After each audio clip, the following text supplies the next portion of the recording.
Hey guys, welcome back to the Farmers Footy channel. And today I'm going to be starting a new series that I plan on doing every week. So maybe on Sunday or Monday, I'm going to go over some of the biggest matches from the weekend. I'll try to pick and choose. This week I'm planning on doing six, but going forward, if I see like they're doing well, maybe I can cover more games. But yeah, this week we're going to be covering games from four of the top five leagues. Unfortunately, I didn't watch any Liga this weekend, but I will be doing that in the future. Let's start it off with my team who played on Friday, Bayern versus Leipzig. So this was the Bundesliga opener, and if you don't know, Bayern won 6-0 this game, and I think there was a lot of positives this game. I'm gonna try to let's go over the obvious. Kane got his hat trick in the second half. He played a very very good game, and it's hard to argue with a hat trick. Olise for his two goals, very very great finishes. Yeah, it's exactly what I want to see from him. Luis Diaz, he got his goal as well. What a goal, by the way. Sane would have rocketed that into Rosie, so I'm glad to have a winger on the left who can actually shoot. And he also got his two assists, of course. Nabri actually playing well. Like he actually, credit where it's due. I'm not a Nabri fan, but he did play very well this game. Doesn't mean that he can start every week for us, but he did play well this game. And so the goals aside now, I think the way we set up this game was really really nice. We had and the a big key to that was Kimmich, the way he was dropping back into the center back line to form like a back three. Um, and his long passing this game, I know he's always really good at long passing, but his long passing this game was absolutely like oh, amazing. Like if you look, let's see, 14 for 16 in terms of accurate long balls, and then there was that one he passed to Kane where Kane volleyed it and it went just over the bar. Oh, that would have been a beautiful, beautiful goal if it had gone in. But yeah, you can see. I mean, Kimmich he's the best midfielder in the world. He always will be. The only people who disagree are the ones who don't actually watch Bayern, and for some reason, some Bayern fans seem to think so. But for me, best midfielder in the world. You gotta watch him to see it. Goretzka was horrible. I don't know how he got a 7.3 a green rating. Again, these apps are so dumb. But yeah, not a great game from him. But that's the Goretzka we're used to. Upamecano and Aussie Ta, especially this game, I think were really really good. Their pressing was amazing, winning balls, everything was excellent. Limer definitely one of his weaker games. He got done a few times, especially when Nusa came on. He was having a bit of trouble, I believe, with Nusa, who again Nusa is such a good winger. Like got a 6.7, but I'd say he was probably Leipzig's best player. What an amazing player. And Stanisic again did a solid job. We always sort of know what we're getting with Stanisic, a solid like 7, maybe 8 out of 10. But yeah, I'm happy. He's a great squad player for us. But yeah, I think we set up really well. Diaz, I'm happy. Got a solid performance in on his Bundesliga debut. Everyone sort of played really well. Kimmich deserves a much higher rating. Side note, like this, he should have at least a 9 for if I had to rate him based on that game. He was just wonderful. But yeah, let's I guess get going to the next match. I'm gonna try to be fairly quick with each of these matches because I do have a lot of games to cover. But I can always try to talk a little bit more and go a little more in detail if people care about it. Next, we had City versus Spurs, which was the early game on Saturday. For me, it was at 7:30 a.m. actually because I'm in North America. But yeah, I woke up for this game. I wanted to watch it. Honestly, this game, it was like watching, you know, two like mid-table teams. Like if it didn't feel great. Like I don't think either team played really well. Although I will say like Spurs were much better sort of structurally, but I think Thomas Frank did a really good job. Don't get me wrong, but I think even Spurs were just such a poor team on the ball. I felt like they just were constantly losing the ball every time they got it, due to like very lazy passes here and there. but doesn't really matter. They did get their win. Um, yeah, they were City. I don't know. They also seem to be just lacking a little bit of that oomph that we sort of used to seeing with City.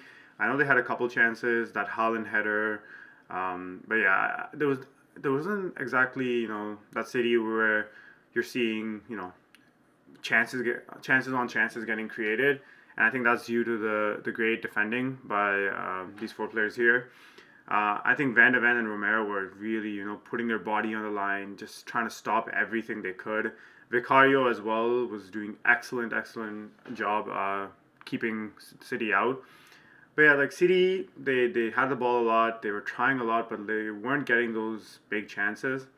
Marmoush didn't play amazing. He had one, I think, one-on-one with Vicario, which got saved. Reindeers played okay. I don't think he was amazing. Cherokee, again, people were being very harsh on him. I don't think he was that bad. I think he had a decent enough game. But yeah, I understand, like when you lose and you're a new signing, you're gonna get hate. But he wasn't that bad. I think he was decent enough. Trafford was very poor. He definitely didn't have a great game. He was at fault for that second goal, particularly by Palhinha. And actually getting to Palhinha, I think that like this man of the match is warranted because wow, what a monster he was. And we sort of know what Palhinha is good at, and it's unfortunate it didn't work out at Bayern. I don't know how we kept starting Goretzka over him, but anyways, besides the point, he I think played an excellent game defensively. He was a big nuisance to the City midfield. Him along with Bentancur, of course.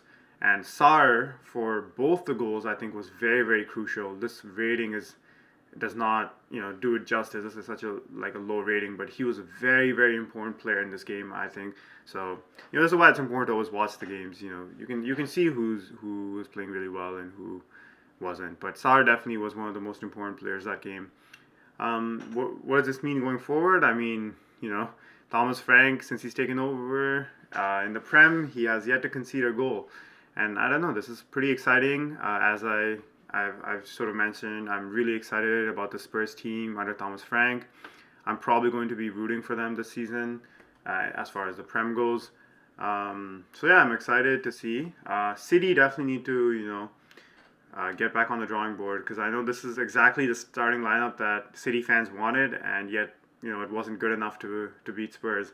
Like there's no Bernardo Silva, there's none of these guys that usually City fans are upset about starting, and yet they still weren't able to get it done today. But yeah, I think that's enough on this game. Let's move on to the next game, which is Levante versus Barcelona. So disclaimer, I wasn't able to actually watch this game live. I went back and watched an extended highlights of this game, which were about 20 minutes. So apologies if I do miss something, but I will be watching these Barca games in the future. I usually do every weekend, but I had some commitments this weekend, so I had to watch it back. But from what I saw, I think Barcelona's defense was not great. Not even including these two goals. I know in the first goal, for example, Kubarsi got dropped, but even before that, if you guys saw when they were running back, I felt like Balde should have been marking the winger that was sort of running here. Instead, him and Kubarsi were both sort of kind of marking the same guy in the middle. So I think Balde, should have come out wide and marked the pass because eventually it was that pass that goes in the middle and then the player scores, which I believe, yeah, was Romero. So I don't know. Yeah, their defense looked shaky at times. Even the disallowed goals. I mean, those ones fair. They were very offside. But I think yeah, the defense this game did not convince me. Um, so yeah, I think they do need to maybe it's because of Inigo being gone and Araujo stepping in now. Kubarsi's maybe not as comfortable as he was with Inigo last season. But yeah, this will definitely need some work. I would say. The penalty decision, where Levante went up 2-0. I know a lot of Barca fans were upset about it, and maybe this is not what you want to hear. I can understand it being a penalty. I think it is a little bit harsh because his arm is by his body, but I think it's because his arm is sort of like up, where, for example, if his arm was by like right next to his body, that ball probably makes it to the goalkeeper. Whereas because it was slightly out, it did stop it from going towards the net. And I know it's a little bit harsh. His body's, by definition, his arm is by definition by his body. But I do think it's okay. Like that being a penalty, I hear it. Okay. What else? Pedri, I think, yeah, again, man of the match this game. From what I saw in the highlights, he was really, really playing well this game, which is, something we're used to from Pedri anyways.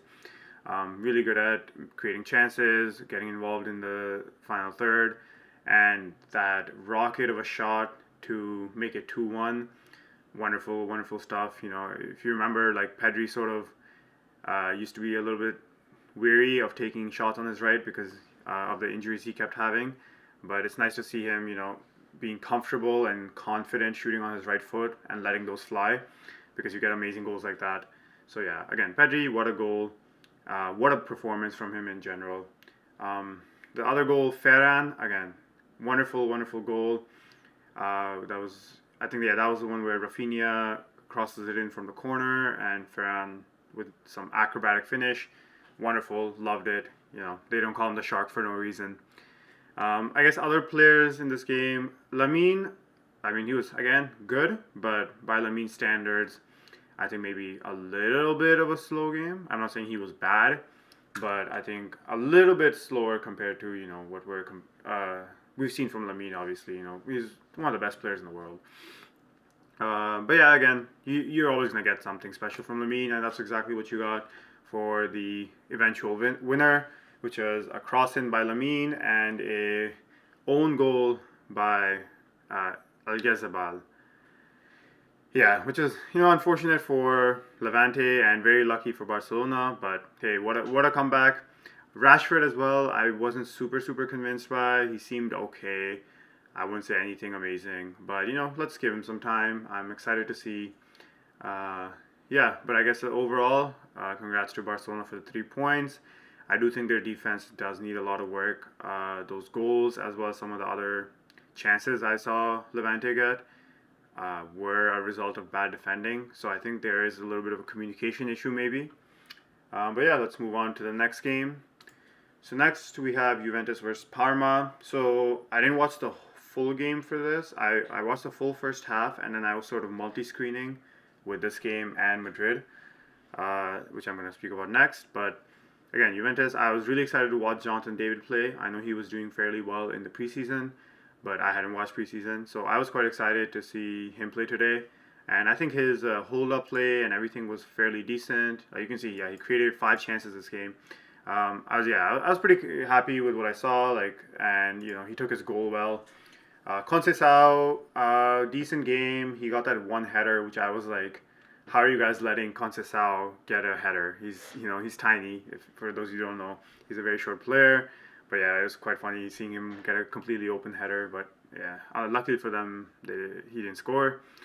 And we get to Kenan Yildiz, who is, oh man, such a wonderful, wonderful player. For those of you who don't watch Juve that much or Turkey, this guy is absolutely insane. He was actually a Bayern player before, and we let him go from our youth system, and he joined Juventus, and look at him now, killing it.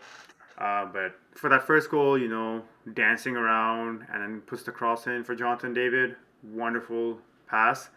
And the second assist, nothing super amazing, but he did his job, makes that run, and then squares it for Vlahovic for the tap-in. But yeah, Yildiz, again, man of the match. What a wonderful player. I absolutely love this guy. Him and Guler, Turkey are set for a while. Locatelli, solid game. I think Kefren Turam was very, very good. I really liked his performance this game. I think he was getting super involved, taking a lot of shots, to be fair. He probably should have had a goal. But I think he was doing a great job in the midfield, winning his duels. I think he did fairly well defensively for the most part. Yeah, you can see 4 out of 6 duels won, 4 out of 5 aerial duels. So yeah, he had an excellent game.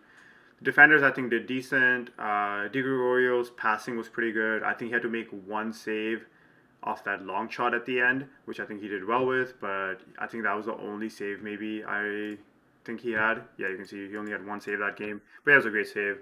Bremer coming back from his injury, I think he had an excellent game, did very, very well.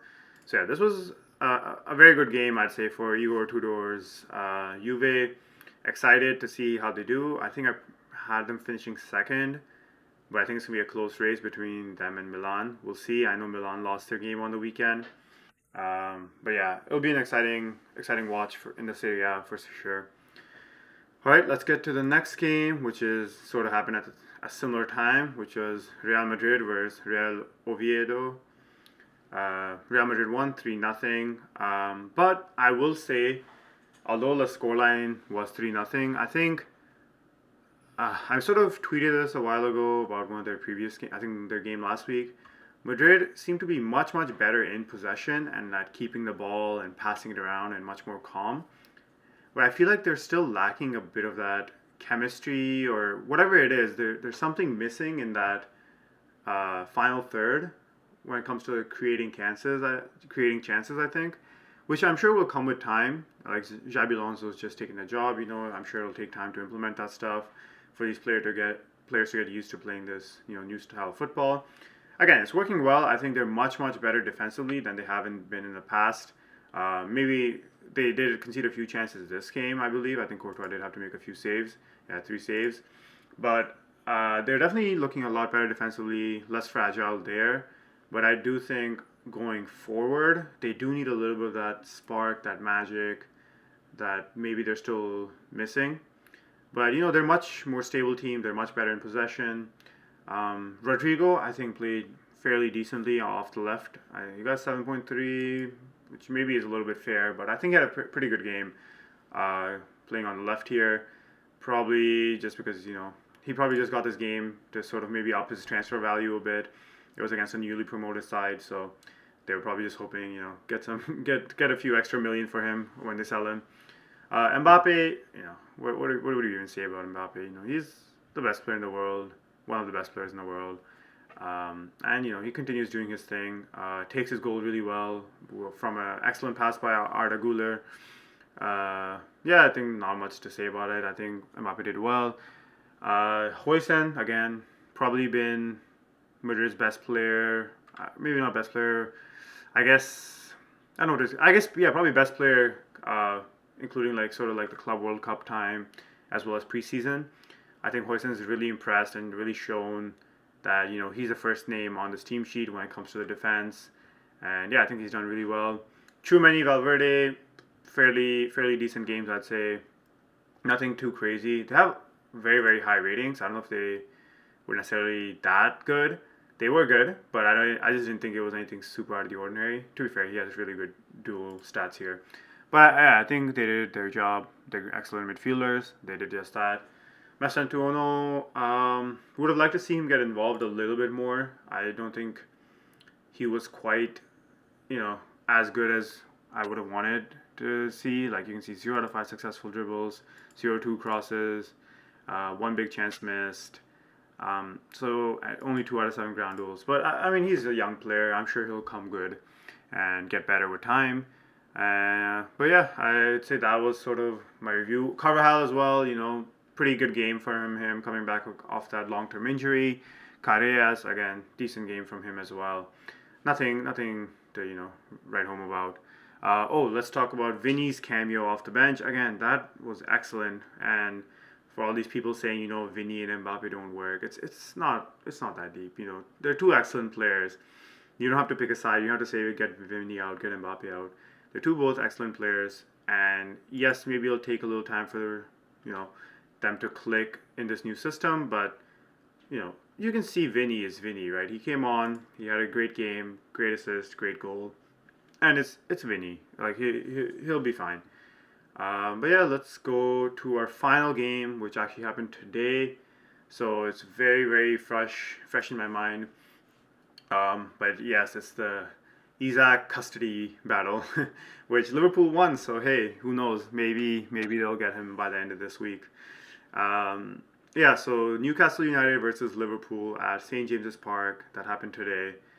And I think this was such a Barclays game. This was such a, old school game, not one of these like chess matches, which I'll enjoy those chess matches, but I love a good old fashioned, just, you know, rough game out there. I think so. Where do we start with this? Okay, let's start with the first half. I think Newcastle were clearly the better team in the first half. Their press was suffocating Liverpool. Liverpool really couldn't do much at all. They could barely get out of their half. They weren't getting many chances when they did get to the final third. But, all it took was that one opportunity, which was the Gravenberch long shot from like about here. And, posting in completely left Nick Pope stranded. But yeah, that was really unfortunate for Newcastle, and I do feel bad for them. It really wasn't the luckiest day for them.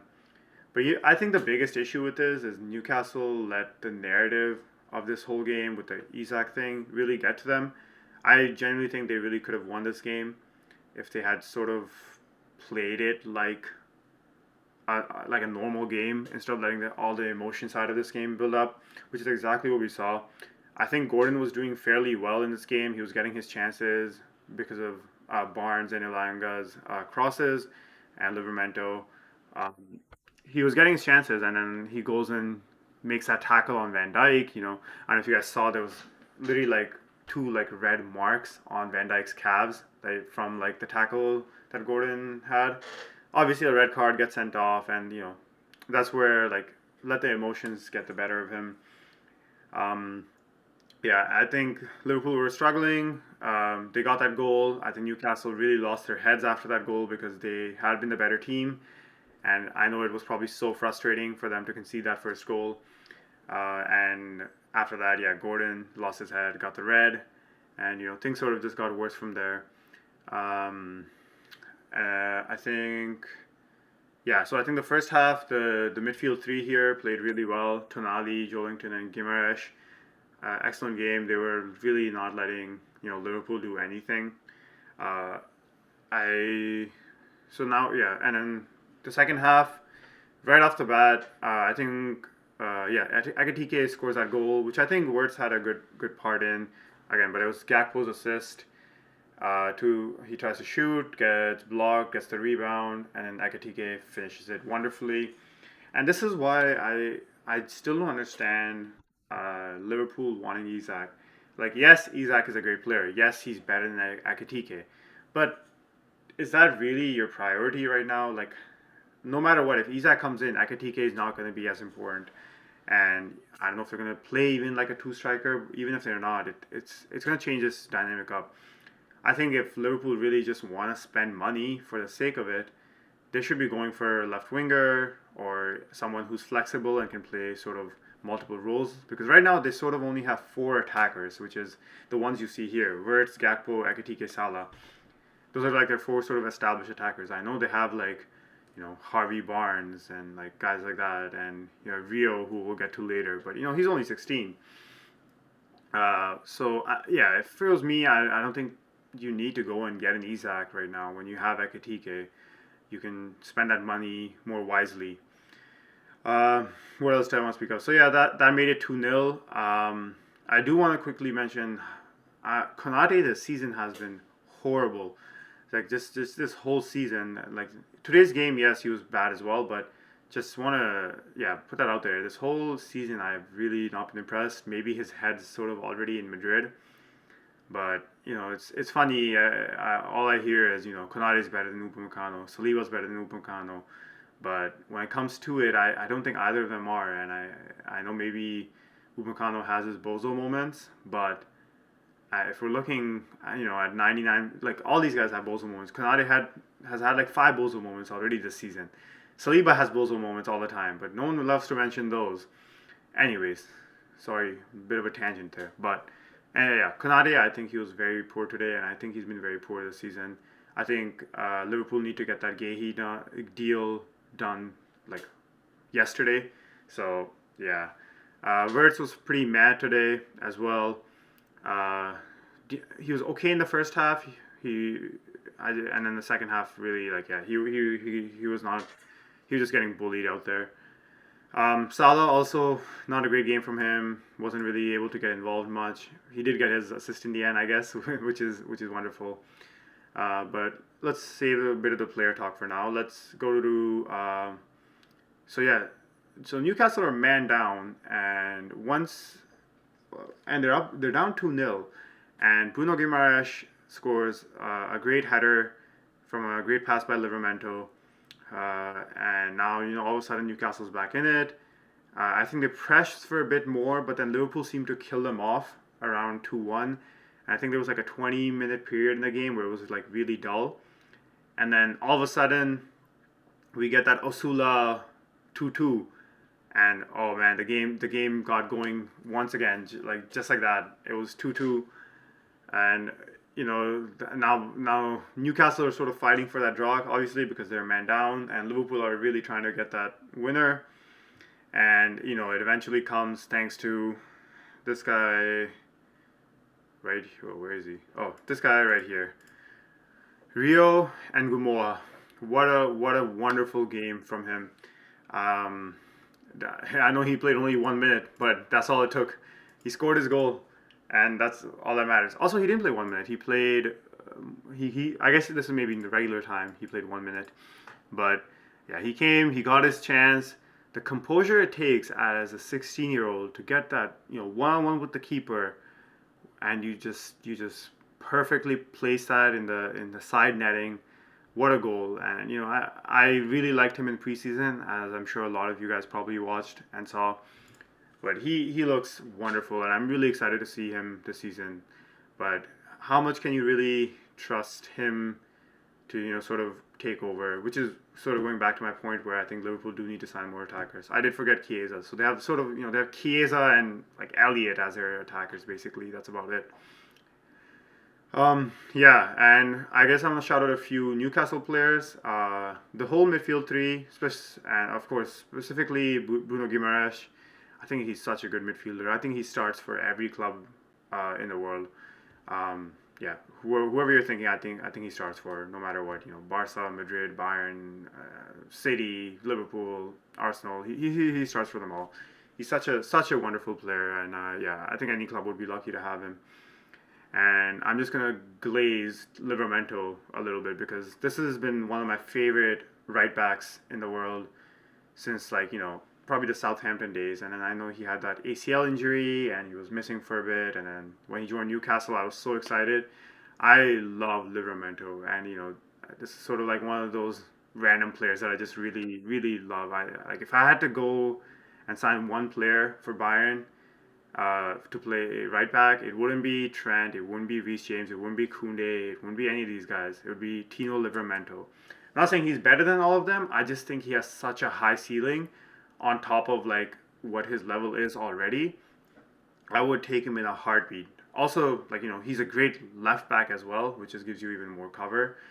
But Livramento is such a wonderful player. This rating is so unfortunate. Like I don't know why he has 6.7, but besides the point, he's wonderful. I love Tino Livramento.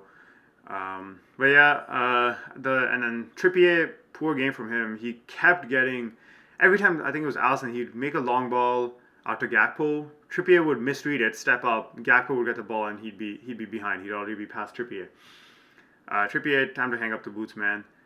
This is going to be Livermento's spot, and then of course Lewis Hall will play left back. But yeah, overall, oh, what an insane game. Really enjoyed this game. Really enjoyed how good Newcastle were in the first half, the constant back and forth, the way that Newcastle started playing like they were the team with the man advantage. But yeah, this was a wonderful game, and I'm excited to see both these teams and this Isak saga hopefully come to an end soon. Yeah, thanks for watching, guys. I hope you enjoyed this sort of overview. I know you guys will probably have a lot of YouTubers to watch for your Prem football, but I just don't think there's enough YouTubers who do a lot of content about the other leagues. So I hope you enjoyed that. I'm going to be doing this every week. So, if you're a Bayern fan, Barca fan, Real fan, Juve fan, Inter Milan fan, AC Milan fan, PSG fan, Dortmund fan, Leipzig fan, Leverkusen fan. I'm going to be trying to cover most of these teams because I watch these games, so I might as well sort of give you guys my thoughts on them. Maybe you guys are a fan of one of these teams and you want to see your team get covered. That's sort of why I started this. I was tired of not seeing Bayern getting, a lot of coverage in terms of like YouTubers. So I decided I would just start doing my own coverage. But yeah, thanks for watching, guys. I hope you all enjoyed. The Champions League draw is coming up this Thursday. I'm going to have a reaction to that out. But yeah, thanks for watching. Please subscribe, like, share. All that stuff really helps. Still a pretty small channel, trying to grow. But yeah, so thank you for watching, and I'll see you guys next time.